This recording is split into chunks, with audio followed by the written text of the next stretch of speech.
Welcome. Today we are going to learn the poem Woman to Man, written by Judith Wright. Judith Wright is an Australian poet, critic and short story writer. Published more than 50 books, the poem Woman to Man is about the fear of a woman in giving birth to a child. The poem clearly shows the psyche or the fear of a pregnant woman. The author is pregnant and she is speaking about her child to her husband or her lover. Through this poem, we get an image of the developing embryo within the womb of the author. The theme of this poem are unity, life, and nature. The whole poem is an extended metaphor. The poem consists of 4 stanzas. First stanza. The eyeless laborer in the night, the selfless, shapeless seed I hold, will for its resurrection day, silent and swift and deep from sight, foresees the unimagined light. In the first line, Judith Wright is describing about a child who is in her womb. Here the author refers the child as an eyeless labor, that is, either the child is not yet developed its eyes and it is laboring in the darkness of the womb to grow, or Judith Wright is talking about the act of sexual intercourse in the first line. The second and third lines, Judith describes the child as a shapeless seed and the seed is built for its resurrection day. The resurrection day means the day when the child comes to the bright outside world from its mother's womb. And the child's birth compares to the resurrection day. The last 2 lines of this stanza, the author states that the child is growing silently and swiftly and may be thinking to come to the unimagined light. Here the unimagined light refers to the outside world. So the child who is growing inside the womb is growing silently and swiftly to come out of the world. Second stanza. This is no child with a child's face. This has no name to name it by. Yet you and I know it well. This is our hunger and our chase, the third who lay in our embrace.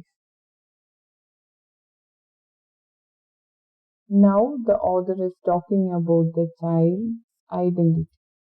The child is in an undeveloped state, that is, the child not received its exact shape of its face, and its parents have not given or selected a proper name for the child. Still the parents of the child know that they have created it and it will develop into a human. The author considers the child as the product of the hunter and the chase. Here the hunter is its father and the chase is its mother. Third stanza. This is the strength that your arm knows, the arc of flesh that is my breast, the precise crystals of our eyes. This is the blood's wild tree that grows, the intricate and folded rows. In this stanza, the author describes about the child's development in her womb. That is, the mother is thinking about the physical features of the child may have. Through the first 2 lines of this stanza, Judith describes as the child may have the energy and strength that is hard muscles like its father and soft flesh like its mother. And the line, the precise crystals of our eyes means the child becomes the bright crystals of its parents' eyes. That is, the baby is having hard muscles like its father and soft flesh like its mother. And thus the child becomes the bright crystals of its parents' eyes. And in the last two lines of this stanza, the author says that the parents are the tree with blood flowing in it, and the child is the indicate. That is, the child's parents provides everything for their child to grow.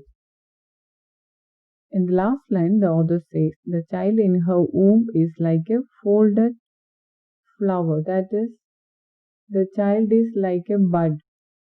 Here the child is compared to the folded flower. Fourth stanza. This is the maker and the maid. This is the question and replay. The blind head butting at the dark. The blaze of light along the blade. Oh, hold me, or I'm afraid. In this stanza, Judith Wright states that the child will become the maker and the maid in future like them, and this is an endless process. The mother feels that the baby in her womb is continuously hitting her womb with its head. Now the child is at full term, and that is, the child is ready to come to the outside world. The child has completed its growth inside mother's womb and ready to come out. Naturally, the mother is frightened because she is going to experience the labor pain, which is deadly. So she asks her husband to hold her to get rid of her fear. Hope you got an idea about this poem. Thank you.